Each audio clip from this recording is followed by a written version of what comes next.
After months of casting doubt on voting by mail, President Trump is taking his own advice, saying he's voting in person this year. The president says he plans to vote early in Florida on Saturday. Throughout this election cycle, Mr. Trump's pushed unfounded and misleading claims linking election fraud to mail-in and absentee ballots, even though he's voted by absentee ballot himself in the past. The president revealed his plans last night after going head-to-head with former Vice President Joe Biden on the debate stage. Well, earlier today, Vice President Mike Pence and Second Lady Karen Pence returned home to Indianapolis, where they cast their ballots for the presidential election. Let's bring in Weijia Jiang for the latest from the White House. Weijia, sorry for making you wait around. Lots to chew over. Weijia's face was like, will you two just be quiet and get on over to me? That's not true. She's so used to it by now.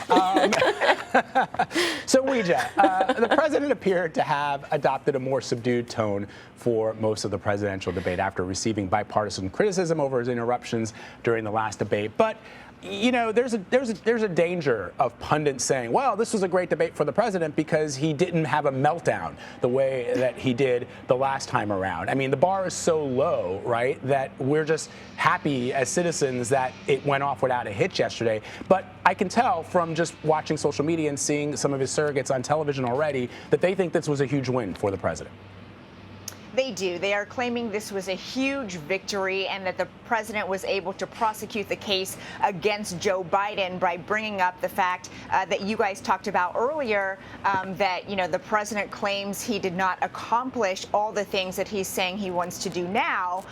There was one kind of awkward moment during the conversation about immigration, during which Biden said, you know, he kind of acknowledged that they did not achieve their goals, and then he said, but I will be president this time, not vice president. But the president did not seize on that moment and attack further. But to answer your initial question, yes, certainly the campaign, the White House believes that this was a win, not only because there wasn't that aggressive attacking that we saw, but because they believe, you know, there was really a substantial policy discussion here and that the president was able to make the case for how he would proceed with another 4 years and make lives better for Americans. And so I'm sure we will continue to see more victory laps throughout the day.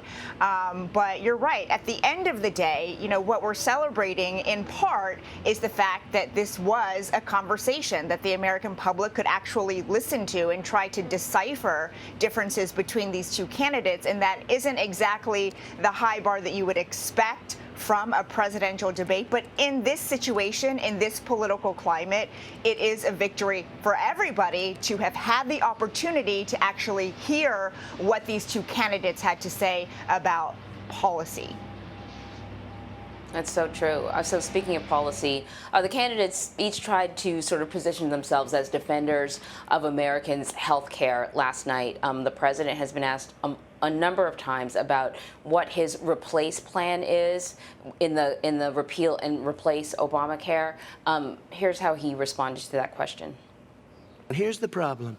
No matter how well you run it, it's no good. What we'd like to do is terminate it. We have the individual mandate done. I don't know that it's going to work. If we don't win, we will have to run it, and we'll have Obamacare, but it'll be better run. But it no longer is Obamacare, because without the individual mandate, it's much different. Pre-existing conditions will always stay. What I would like to do is a much better health care, much better, will always protect people with pre-existing. So I'd like to terminate Obamacare, come up with a brand new, beautiful health care. Okay, so, you know, this is not obviously the first time the president has been asked about this health care plan, really for the last 4 years, but increasingly over the last, you know, several months. We're in the middle of a pandemic. The administration is actively pursuing a judicial path to dismantle the Affordable Care Act. And so the question was, essentially, if that works, if your plan works and the Affordable Care Act is completely dismantled, 24 hours later, what are you going to do for the American people? And he didn't, once again, seem to have a clear answer. I really was trying to listen closely. And it seemed to me he was saying, you know, we can't actually move forward with the plan. That we didn't use these words until we figure out what the courts are doing.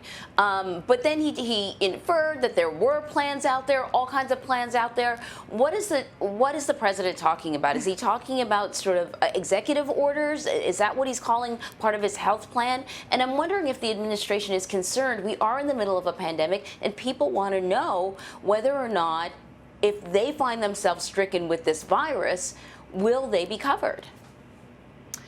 So the administration continues to say they already have a plan in place, that the president has already even presented this plan. But you're absolutely right in that we have heard varying answers from the president. And what we have not heard is the specific mechanism by which he plans to enforce his vision. So we already know what his ideas are. We know what his goals are, at least to some extent. But how he plans to actually use that to make sure all Americans have what they need, especially during a pandemic, is still lacking. And so that's why you hear Democrats and Joe Biden seizing on that opportunity to say, look, this guy, his words, not mine, this guy does not actually have any idea how to move forward and how to keep his promise of repealing and replacing Obamacare. But the president also falls back all the time on the fact that he was able to extinguish the individual mandate, and he thinks that that really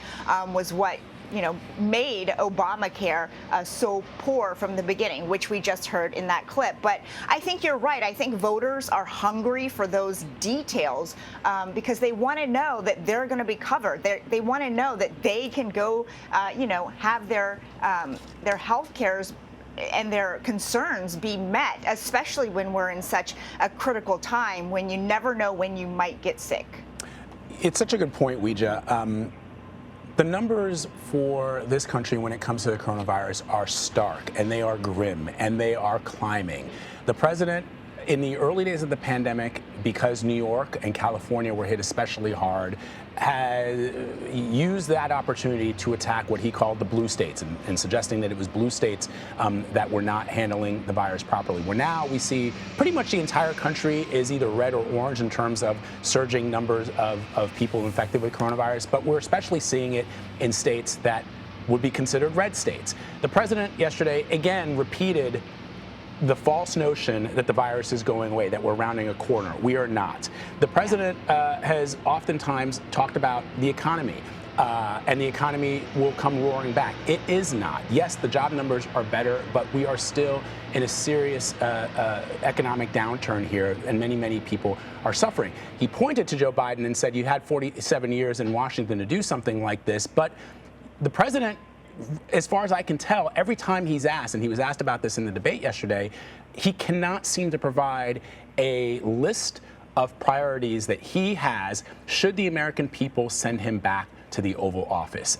And so I wonder if you're hearing from the administration in the last couple of days before we go to the ballot boxes that the president does have a plan that he is intending to present to the American people. I mean, we don't even know the last, I don't know if you know this, Weijia, when was the last time the president even met with the coronavirus task force? That is a great question that we've actually been trying to get the answer to, because it's so important to understand where the president's thinking is when he makes decisions moving forward. And actually, Kristen Welker asked him this very question yesterday, which was, look, if you're calling Dr. Anthony Fauci a disaster and you're calling other medical experts idiots, then who are you listening to? And he didn't mention any names. We know through our reporting that one person he listens to the most is Dr. Scott Atlas, who is a very controversial neuroradiologist, not an infectious disease expert, who does not believe masks are effective, for example. And so I think, you're absolutely right to question what the president plans, moving forward. And what we hear repeatedly is actually something quite consistent, which is him talking about how he is the only one who can rebuild the American economy because he did it before and will do it again. So to the president's credit in that sense, he has remained consistent, because even before the coronavirus hit, he was thinking about November 3rd, right? And so he knew that the election was going to be his selling point, and he was not going to let anything get in the way of that, not even a deadly pandemic. So, this week, even when he was asked about his priorities and his second-term agenda, he said things like, we got to get back to normal. We got to get people working again. We have to get the economy booming again. He did not say his top priority was to, curb and flatten the curve, to stop the number of cases from climbing. He did not talk about U.S. deaths. He is solely focused on the economy, and we have seen that from day one, which explains why he was so hesitant, for example, to shut the economy down, to implement mitigation measures. So he has been really on course when it comes to his main selling point for another term, and that is the economy. But to answer your question, there is not a clear vision for what would happen if he were to actually win. In fact, as you guys talked about earlier, he was given an opportunity to say what he would tell Americans if he already won, but he seemed to be in a mindset of still attacking his opponent on Inauguration Day, which is no surprise considering to this day, 4 years later, he continues to attack Hillary Clinton. Yeah, that was a really interesting moment when the question from Kristen Welker was, and we should shout out to our peer, Kristen, who did such an amazing job. I saw this morning that Chris Wallace was like, man, I'm jealous, because she just, absolutely. Philly girl. Yeah, exactly. Absolutely delivered yesterday. And that last question was a beautiful question. It was one that I thought, rather than, making it some hokey question about what you would say to an 8-year-old or something, it was like, what would you say to the American people if you get the opportunity to win this election? What would you say on your inauguration speech? And as you point out, Weijia, the president said, if you elect Biden, it's the worst thing that could happen. He just sort of went on the attack, and it just was a missed opportunity there. Yeah. Right, and Joe Biden said, I am your president, something like, I am the president of the United States, and let's get together and move forward. And so I don't know if President Trump misunderstood the question, but it seemed that he was still making his final case to win, not understanding that in this thought experiment, he had already won, and now it was time to get to work. Exactly. Weijia, always great talking to you. Thank you so much. You too. Thanks.